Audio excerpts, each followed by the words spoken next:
Bible time நிகழ்ச்சிக்கு உங்கள் யாவரையும் நாங்கள் அன்புடன் வரவேற்கிறோம். இன்று முதல் ஒரு புதிய டீச்சிங் சீரீஸை நாம் ஆரம்பிக்க இருக்கிறோம். We are going to study the book of Luke. நற்செய்தி, The Good News என்ற தலைப்பின் மூலமாக இயேசு கிறிஸ்துவின் பிறப்பு முதல் விக்டோரியஸ் அசென்ஷன் வரை நாம் பார்க்கவிருக்கிறோம். இன்றைய எபிசோட்ல The response of Zechariah and Elizabeth to the good news, நற்செய்திக்கு Zakariya மற்றும் எலிசபெத்தின் பதில் என்ற தலைப்பில் டாக்டர் எபி நம்மோடு பகிர்ந்து கொள்வார்கள். வாங்க கேட்கலாமா? குட் நியூஸ், நற்செய்தி அப்படின்னு சொல்லும்போது ஒருவேளை அது ஏசு கிறிஸ்துனுடைய பிறப்பிலிருந்து ஏசு கிறிஸ்து மரித்து உயிரோடு எழுந்து பரமேறுவது வரைக்கும் அப்படின்னு சொல்லி ஒருவேளை நம்ம அந்த ப்ரோமோ வீடியோல கேட்டிருப்போம். ஆனால் லூக்கா எழுதின சுவிசேஷம் 1ஆம் அதிகாரத்துல வசனம் 19 இவ்விதமாக வாசிக்கிறோம். தேவதூதன் அவனுக்கு பிரதியுத்தரமாக, அதாவது சகரியாவுக்கு பிரதியுத்தரமாக, நான் தேவ சந்நிதானத்தில் நிற்கிற காபிரியேல் என்பவன் உன்னுடனே பேசவும் உனக்கு இந்த நற்செய்தியை அறிவிக்கவும் அனுப்பப்பட்டு வந்தேன் அப்படின்னு சொல்லி சொல்றான். நற்செய்தியை அறிவிக்கும்படியாக அனுப்பப்பட்டேன். இந்த குட் நியூஸ், இந்த நற்செய்தி ஏன் லூக்கா எழுதின சுவிசேஷத்துல முதல் அதிகாரத்துல வாசிக்கிறோம்? ஏன் இயேசு கிறிஸ்துவினுடைய பிறப்பை குறித்து இந்த லூக்கா எழுதவில்லை அப்படின்னு சொல்லி யோசிப்போம். ஆனால் இந்த நற்செய்தி அப்படின்னு சொல்லும்போது இதுல நிச்சயமாகவே அந்த பழைய ஏற்பாடுக்கும் புதிய ஏற்பாடுக்கும் ஒரு சம்பந்தத்தை ஏற்படுத்தக்கூடியதுதான் இந்த சம்பவம். இதை குறித்து தான் நாம் இன்றைக்கு சிந்திக்க இருக்கிறோம். இதுல இந்த நற்செய்தியை கேட்ட சகரியாவும் எலிசபெத்தும் எப்படி ரெஸ்பாண்ட் பண்ணாங்க, நாம் எப்படி ஆண்டோடைய வார்த்தைக்கு ரெஸ்பாண்ட் பண்ணணும் என்பதை குறித்து சிந்திக்க இருக்கிறோம். லூக்கா எழுதின சுவிசேஷம் 1ஆம் அதிகாரத்துல நாம் முதல்ல பார்க்கக்கூடியது என்னன்னா, இத லூக்கா எழுதுவதாக நாம் அறிந்து கொள்கிறோம். காரணம், லூக்கா எழுதின சுவிசேஷம் என்று இங்க சொல்லப்பட்டிருக்கு. ஆனா இந்த லூக்கா எழுதின சுவிசேஷமும் அப்போஸ்தலர் நடபடிகள், ஆக்ட்ஸ் ஆஃப் த அப்போஸ்டல்ஸ், இது ரெண்டுமே வால்யூம் 1 வால்யூம் 2 அப்படின்னு சொல்லி சொல்றாங்க. ரெண்டுமே ஒரே ஆடியன்ஸ்க்கு தான் எழுதப்பட்டிருக்கு. லூக்கா எழுதின சுவிசேஷத்துல நம்ம லூக்கா எழுதுறது போல எந்த வார்த்தையும் இல்லை. ஆனா அப்போஸ்தலர் நடபடிகள்ல குறிப்பாக 16ஆம் அதிகாரத்தை நீங்க வாசித்தீங்கன்னா அங்க நாங்கள் அப்படின்னு சொல்லி லூக்கா பயன்படுத்தியிருப்பார். அப்போஸ்தலனாகிய பவுல், லூக்காவாகிய நான், நாங்கள் அப்படின்னு சொல்லி. ஸோ இதை வைத்து நம்ம இந்த லூக்கா எழுதின சுவிசேஷத்தை லூக்கா தான் எழுதியிருக்கணும் அப்படின்னு சொல்லி அறிந்து கொள்ளுகிறோம். இந்த லூக்காவை குறித்து அப்போஸ்தலனாகிய பவுல் அழகாக அறிமுகப்படுத்துகிறார். என்ன சொல்றார் அப்படின்னு நீங்க பார்த்தீங்கன்னா, பிரியமான வைத்தியனாகிய லூக்கா அப்படின்னு சொல்லி, டியர்லி பிலவட் பிசிஷியன் அப்படின்னு சொல்லி சொல்றார். ஸோ ஆண்டவரை நேசிக்கக்கூடியவர் லூக்கா.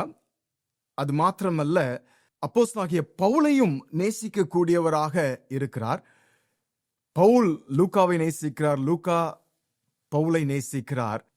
அவருடைய ப்ரொஃபஷன் என்ன அப்படின்னு சொல்லி நீங்க பார்த்தீங்கன்னா, ஒரு டாக்டர் அப்படின்னு சொல்லி அறிந்து கொள்கிறோம். இந்த லூக்கா ஒரு ஜென்டைல், ஒரு கிரீக். ஆனால் இந்த லூக்காவுக்கு இயேசு கிறிஸ்துவை குறித்து தெரியும். இயேசுடைய ஒரு அப்போஸ்தலனாக கிடையாது. ஆனால் அவனை குறித்து மேலும் நம்ம பார்க்கக்கூடியது என்னன்னா, பைபிள்ல 2 கொரிந்தியர் 8ஆம் அதிகாரம் 18ஆம் வசனத்துல என்ன வாசிக்கிறோம் அப்படின்னா, சுவிசேஷ ஊழியத்தில் எல்லா சபைகளிலும் புகழ்ச்சி பெற்ற, பேர் பெற்றவனாக இருந்தான் அப்படின்னு சொல்லி வாசிக்கிறோம். இந்த லூக்கா ஆண்டோடைய ஊழியத்தை, சுவிசேஷ ஊழியத்தை செய்கிறவராகவும், குறிப்பாக திருச்சபைகள்ல சுவிசேஷ ஊழியத்துல செய்ததுனால ஒரு புகழ்ச்சி பெற்றவனாக இந்த லூக்கா காணப்பட்டான். இந்த லூக்கா எழுதின சுவிசேஷத்தை யாருக்கு எழுதுறார் அப்படின்னு சொல்லி நீங்க பாத்தீங்கன்னா, முதலாம் வசனத்துல வாசிக்கிறோம், கனம் பொருந்திய, மகா கனம் பொருந்திய தெயோப்பிலுவே அப்படின்னு சொல்லி எழுதுறார், தியோஃபிலஸ் அப்படின்னு. இந்த தியோஃபிலஸ் அப்படின்றதுக்கு அர்த்தம் என்ன அப்படின்னா, லவர் ஆஃப் காட், ஆண்டவரை நேசிக்க கூடியவன். இவருக்கு தான் இந்த சுவிசேஷத்தை எழுதுறார். ஆனா என்ன சொல்றாங்கன்னா, இந்த தியோஃபிலஸ் அப்படின்னு சொல்லும்போது இது ஒரு மனுஷனுக்கு அப்படின்னு சொல்லி எழுதப்பட்டாலும் ஆண்டவரை நேசிக்கிற எல்லாருக்கும், சபைக்கு எழுதப்பட்டது அப்படின்னு சொல்லி சொல்றாங்க. இது உங்களுக்கும் எனக்கும் கூட எழுதப்பட்ட ஒரு சுவிசேஷம். எந்த காரணத்துக்காக இதை எழுதுறார் அப்படின்னு சொல்லி நீங்க பாத்தீங்கன்னா, ஆரம்பம் முதல் கண்ணார கண்டு வசனத்தை போதித்தவர்கள் எங்களுக்கு ஒப்புவித்தபடியே அவைகளை குறித்து சரித்திரம் எழுத அநேகம் பேர் ஏற்பட்டபடியினால். இந்த இடத்துல கவனமா நீங்க பார்த்திருந்தீங்கன்னா, சரித்திரம் அப்படின்னு சொல்லி சொல்றார், கதை அப்படின்னு சொல்லி சொல்லல. ஈவன் முதலாம் வசனத்துல கூட முழு நிச்சயமாய் நம்புகிற சங்கதிகளை அப்படின்னு சொல்லி சொல்றாரு. சோ இது ஒரு கதை கிடையாது, இது ஒரு கட்டுக்கதை கிடையாது, இது நடந்த சம்பவங்கள். ஆகவே சங்கதிகள் அப்படின்னு சொல்லி சொல்றாரு. அடுத்தது சரித்திரம் அப்படின்னு சொல்லி சொல்றார். நிறைய பேர் எழுதிட்டு இருக்கிறாங்க. ஆனா லூக்கா என்ன சொல்றாருன்னா, ஆதி முதல் எல்லாவற்றையும் திட்டமாய் விசாரித்தறிந்த நானும். சோ இத ஒரு நல்ல ரீசர்ச் ஒர்க் பண்ணி உமக்கு உபதேசிக்கப்பட்ட விஷயங்களின் நிச்சயத்தை நீர் அறிய வேண்டும் என்று. இந்த தியோஃபிலஸ் இவருக்கு ஒரு நிச்சயம் வேணும். இயேசு கிறிஸ்துவை குறித்து அறிந்திருக்கிறார், அநேகம் பேர் எழுதியிருக்கிறாங்க. ஆனா இங்க லூக்கா என்ன செய்யறாருன்னா, நல்லா ரீசர்ச் பண்ணி ஸ்டடி பண்ணி அப்போஸ்தலர்கள் மூலமாக அறிவிக்கப்பட்ட அந்த சங்கதிகளை அழகாக இந்த தியோஃபிலஸ் நம்பும்படியாக, விசுவாசிக்கும்படியாக இதை எழுதுறார். அவைகளை ஒழுங்காய் உமக்கு எழுதுவது எனக்கு நலமாய் தோன்றிற்று அப்படின்னு சொல்லி. சோ இப்படி லூக்கா இந்த சுவிசேஷத்தை ஆரம்பித்ததுக்கு பிறகு முதலாவது நாம் இதுல வாசிக்கக்கூடிய காரியம் என்னன்னா, சகரியா மற்றும் எலிசபெத் தம்பதியினரை குறித்து. அவர்களை குறித்து இந்த இடத்துல நம்ம என்ன பார்க்கிறோம் அப்படின்னா, 5ஆம் வசனத்துல இருந்து வாசிக்கிறோம். யூதயா தேசத்தின் ராஜாவாகிய ஏரோதின் நாட்களில் அபியா என்னும் ஆசாரிய வகுப்பில் சகரியா என்னும் பெயர் கொண்ட ஆசாரியன் ஒருவன் இருந்தான். இந்த அபியா அப்படின்னு சொல்லி பாத்தீங்கன்னா, தாவீது காலத்துல இருந்து தேவனுடைய ஆலயத்துல ஒரு பிரீஸ்டாக, ஆசாரியனாக வேலை செய்து வந்தான். அந்த விதமான ஒரு நல்ல காட்லி ஹெரிட்டேஜ் அந்த ஃபேமிலியில தான் இந்த சகரியா காணப்பட்டான். அடுத்தது அவனுடைய மனைவியை குறித்து நம்ம இங்க என்ன பார்க்கிறோம்னா, ஆரோனுடைய குமார்த்திகளில் ஒருத்தி, அவள் பேர் எலிசபெத். 2 பேருக்குமே ஒரு காட்லி ஹெரிட்டேஜ் இருந்துச்சு. அபியா ஒரு பிரீஸ்ட், அந்த சந்ததியில வரக்கூடியவன் தான் சகரியா. ஆரோனை குறித்து நம்ம எல்லாருக்குமே தெரியும், மோசேயுடைய சகோதரன். அந்த சந்ததியிலிருந்து வரக்கூடியவர்கள் தான் எலிசபெத். இவர்களை குறித்து மேலும் நாம் பார்க்கக்கூடியது என்னன்னா, அவர்கள் இருவரும் கத்தரிட்ட கற்பனைகளின்படியேயும் நியமங்களின்படியேயும் குற்றமற்றவர்களாய் நடந்து தேவனுக்கு முன்பாக நீதி உள்ளவர்களாயிருந்தார்கள். சோ அவங்களுக்கு நல்ல காட்லி ஹெரிட்டேஜ் இருந்துச்சு. அவங்களுடைய வளர்ப்பு ஒரு நல்ல வளர்ப்பாக இருந்துச்சு. ஆனா திருமணமான இந்த 2 பேருமே கணவனும் மனைவியுமாக நீதி உள்ளவர்களாக வாழ்ந்தார்கள் அப்படின்னு சொல்லி பார்க்கிறோம். கடவுளுடைய வார்த்தைகளுக்கு கீழ்ப்படியக்கூடியவர்களாக வாழ்ந்தார்கள். ஆனால் இவர்களுக்கு ஒரு குறை இருந்துச்சு. சில நேரத்தில் நம்ம யோசிப்போம், என்ன யோசிப்போம்னா, நான் நீதிமானா இருக்கிறதுனால, நான் ஆண்டவருடைய வார்த்தைக்கு நான் கீழ்ப்படுகிறதுனால என்னுடைய வாழ்க்கையில எந்த குறைவும் இருக்கக்கூடாது, என்னுடைய வாழ்க்கையில எந்த ஒரு சஃபரிங்ஸ் இருக்கக்கூடாது, ட்ரையல்ஸ் இருக்கக்கூடாது அப்படின்னு சொல்லி நம்ம யோசிப்போம். ஆனா இந்த 1ஆம் அதிகாரத்துல லூக்கா எழுதின சுவிசேஷத்துல நம்ம பார்க்கக்கூடியது என்னன்னா, நீதிமான்களாக இருக்கக்கூடிய சகரியா, எலிசபெத், அவளுடைய வாழ்க்கையில கூட ஒரு குறை இருந்துச்சு.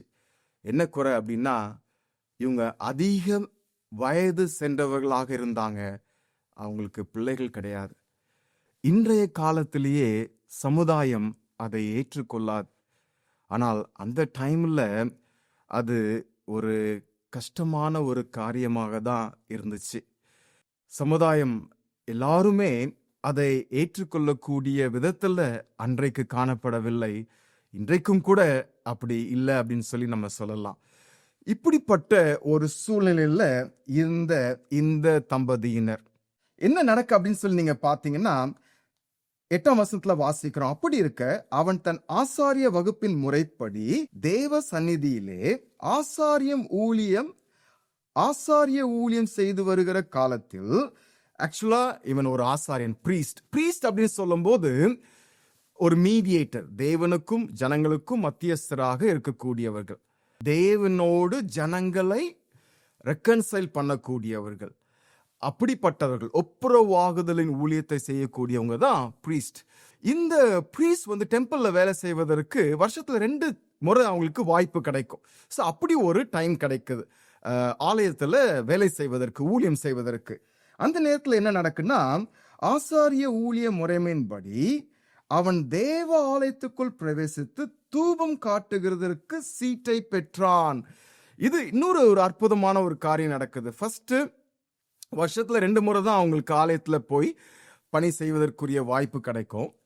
ஆனா அந்த டைம்ல சீட்டு போடுவாங்க. சீட்டு யாரு பேருக்கு விழுதோ அவங்க அந்த தேவ சன்னிதானத்துக்குள்ள போய் தூபம் காட்டுவதற்கான வாய்ப்பை பெற்றுக்கொள்வாங்க. அது வாழ்க்கையில ஒரு முறைதான் அந்த மாதிரி ஒரு சான்ஸ் கிடைக்கும். அந்த மாதிரி ஒரு தருணத்துல தான் சகரியா காணப்படுகிறான். அந்த டைம்ல தான் என்ன நடக்குன்னா, அப்பொழுது கர்த்தருடைய தூதன் ஒருவன் தூவப்பீடத்தின் வலது பக்கத்திலே நின்று அவனுக்கு தரிசனமானான். சகரியா அவனை கண்டு கலங்கி பயமடைந்தான்.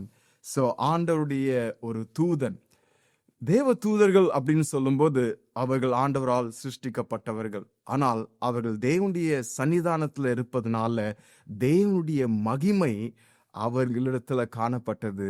அந்த மகிமை பொருந்திய தேவ தூதன் சகரியாவுக்கு தரிசனமாகும் போது அவன் கலக்கம் அடைகிறான். என்ன செய்தி இருக்க போதோ அப்படின்னு சொல்லி. இதையும் நாம் அறிந்திருக்க வேண்டியது அவசியம். ஒரு 400 வருடங்களாக தேவனுடைய வார்த்தை ஜனங்களுக்கு இல்லவே இல்லை. அப்படிப்பட்ட தருணத்துல இந்த தேவ தூதன் வந்து சகரியாவுக்கு தரிசனமாகிறது ஒரு கலக்கத்தை ஏற்படுத்தக்கூடியதாக இருக்கு. அதே நேரத்துல ஒரு பயம். இந்த பயம் அப்படின்னு சொல்லும் போது கடவுள் என்ன செய்து விடுவாரோ என்கிற ஒரு அச்சுறுத்தக்கூடிய ஒரு பயம் கிடையாது. இது ஒரு நல்ல ஒரு ரெஸ்பெக்ட், ஒரு ஹானரை கொடுக்கக்கூடிய ஒரு பயம். அந்த நேரத்துல அந்த தேவ தூதன் சொல்வது என்னன்னா, தூதன் அவனை நோக்கி, சகரியாவே பயப்படாதே, உன் வேண்டுதல் கேட்கப்பட்டது. உன் மனைவியாகிய எலிசபெத்து உனக்கு ஒரு குமாரனை பெறுவாள். அவனுக்கு யோவான் என்று பெயரிடுவாயாக.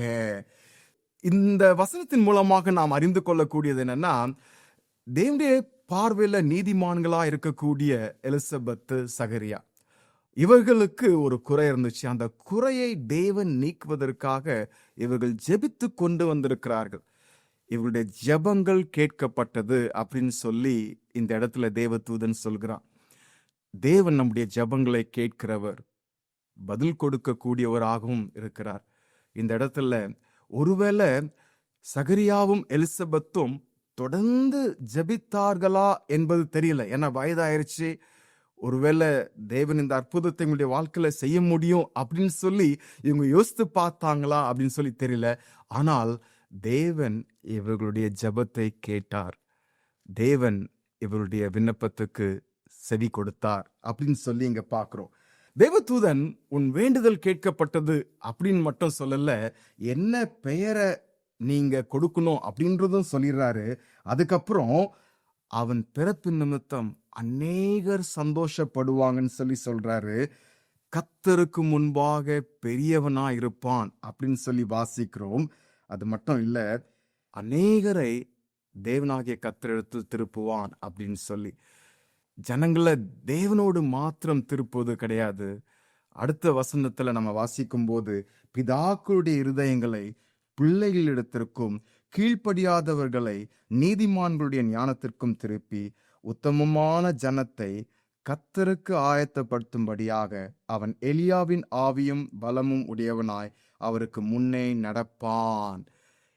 இது மல்கியாவில் நம்ம இதை குறித்து வாசிக்கிறோம். 4ஆம் அதிகாரத்துல இதே விதமான ஒரு வசனத்தை, ஒருவேளை நற்செய்தி, யோவானின் பிறப்பு எப்படி ஒரு நற்செய்தி அப்படின்னு சொல்லி நம்ம யோசிப்போம். ஆனால் இந்த யோவானின் பிறப்பு நிச்சயமாகவே நற்செய்தி. ஏன்னா தேவன் தம்முடைய ரட்சிப்பின் திட்டத்தை முழு வேதாகமத்திலும் அழகாக சொல்லியிருக்கிறார். முழு வேதாகமும், full Bible, the whole Bible points us to Christ. So கிறிஸ்துவை குறித்ததான நற்செய்தியை சொல்வதற்கு முன்னதாகவே அந்த யோவான் என்பவன், இந்த சகரியா எலிசபெத்துக்கு பிறக்கக்கூடிய யோவான் மூலமாக அந்த பழைய ஏற்பாட்டையும் புதிய ஏற்பாட்டையும் நமக்கு ஒரே ஒரு வேதாகமமாக நமக்கு காட்டக்கூடியதாக இருக்கு. அது மட்டும் இல்லை, இந்த இடத்துல நீங்க பார்த்தீங்க அப்படின்னா கர்த்தருக்கு ஆயத்தப்படுத்தும்படியாக, உத்தமமான ஜனத்தை கர்த்தருக்கு ஆயத்தப்படுத்தும்படியாக அவருக்கு முன்னே நடப்பான். சோ உலக இரட்சகராகிய இயேசு கிறிஸ்துவுக்கு முன்பாக நடப்பான் அப்படின்னு சொல்லி இந்த இடத்துல சொல்லப்பட்டிருக்கு. இந்த காரியம்தான் நற்செய்தி அப்படின்னு சொல்லி இந்த 1ஆம் அதிகாரத்துல வாசிக்கிறோம்.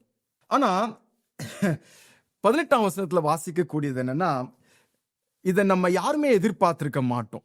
தேவனுடைய பார்வையில நீதிமானா இருக்கக்கூடிய சகரியா, தேவனுடைய ஊழியத்தை செய்யக்கூடிய ஒரு சகரியா, இந்த காரியத்திற்காக ஜெபித்து கொண்டு வந்த சகரியா இப்படிப்பட்ட விதத்துல அவன் செய்திருப்பான் அப்படின்னு சொல்லி நம்ம யாருமே நினைத்து பார்த்திருக்க மாட்டோம். அவன் என்ன செய்யறான் அப்படின்னா 18ஆம் வசனத்துல வாசிக்கிறோம், அப்பொழுது சகரியா தேவதூதனை நோக்கி, இதை நான் எதினால் அறிவேன்? How shall I know this? அப்படின்னு சொல்லி கேட்கிறான். இதை நான் எப்படி அறிவேன்? சகரியாவை போன்ற ஒரு மனிதன் நிச்சயமாகவே இப்படி ஒரு கேள்வியை கேட்டிருக்க கூடாது. ஆனா அவன் இப்படி ஒரு கேள்வியை கேட்கிறான். இது ஒருவேளை மேலோட்டமாக வாசிக்கும் போது சகரியாவுடைய அவிசுவாசத்தை நமக்கு காண்பிக்க கூடியதாக இல்லை. ஆனா அடுத்த 2 வசனத்தை நீங்க வாசித்தீங்கன்னா, எப்படி சகரியா தேவனுடைய வார்த்தையை விசுவாசிக்காமல் போனான் என்பதாக நமக்கு தெரிகிறது. 19ஆம் வசனத்துல வாசிக்கிறோம், தேவதூதன் அவனுக்கு பிரதியுத்தரமாக, நான் தேவ சன்னிதானத்தில் இருக்கிற காபிரியேல் என்பவன் உன்னுடனே பேசவும் உனக்கு இந்த நற்செய்தியை அறிவிக்கவும் அனுப்பப்பட்டு வந்தேன். இதோ தகுந்த காலத்தில் நிறைவேறப் போகிற என் வார்த்தைகளை நீ விசுவாசியாதபடினால். அடுத்த 2 வசனத்துல நம்ம வாசிக்கக்கூடியது என்னன்னா, ஈவன் சகரியா தேவனுடைய வார்த்தையை விசுவாசிக்கல அப்படின்னு சொல்லி அதுக்குரிய பனிஷ்மெண்ட்டையும் பெற்றுக்கொள்ளுகிறான். நீ பேசக்கூடாமல் ஊமையா இருப்பாய், இவைகள் சம்பவிக்கும் நாள் மட்டும் நீ பேசக்கூடாமல் ஊமையா இருப்பாய் அப்படின்னு சொல்லி தேவதூதன் சொல்றான். தேவனுடைய வார்த்தையை விசுவாசிக்காதவனாக இந்த சகரியா காணப்படுகிறான். தேவனுடைய வார்த்தை அவனுக்கு கிடைக்கிறது, அதுவும் ஆஃப்டர் 400 years ஆஃப் சைலன்ஸ், 400 வருடங்களுக்கு பிறகு, ஒரு அமைதியான காலத்துக்கு பிறகு ஊழியம் செய்வதற்கான, ஆலயத்துல ஊழியம் செய்வதற்கான, அதுவும் தூபம் காட்டக்கூடிய ஒரு மேன்மையான ஒரு பணி அவனுக்கு கிடைக்குது.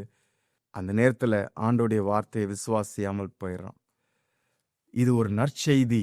ஆனா அந்த நற்செய்தியை விசுவாசிக்காதவனாக காணப்படுகிறான்.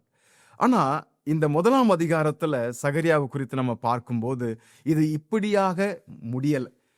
அவனுடைய ரெஸ்பான்ஸ் இன்னும் ஒரு 9 மாதங்களுக்கு பிறகு எப்படி இருந்துச்சு அப்படின்னு சொல்லி நம்ம பார்க்க போறோம். ஆனா அதற்கு முன்பாக அவனுடைய மனைவியை குறித்து நம்ம பார்க்கும்போது, நம்ம அந்த மனைவி வேறு விதமாக இத அவங்க ஏற்றுக்கொள்ளக்கூடியதா நம்ம பார்க்கிறோம்.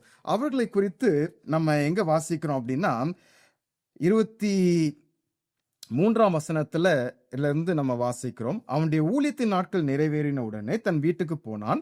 அந்நாட்களுக்கு பின்பு அவன் மனைவியாகிய எலிசபெத்து கர்ப்பவதியாகி, ஜனங்களுக்குள்ளே எனக்கு உண்டாயிருந்த நிந்தையை நீக்கும்படியா கர்த்தர் இந்த நாட்களில் என் மேல் கடாட்சம் வைத்து அப்படின்னு சொல்லி பார்க்கிறோம். சோ இதன் மூலமாக என்ன அறிந்து கொள்கிறோம்னா, பிள்ளை இல்லை அப்படின்னு சொல்லும்போது அது ஒரு நிந்தையாக காணப்பட்ட ஒரு காரியம். ஆனா கர்த்தர் அந்த நிந்தையை அகற்றி போட்டார்.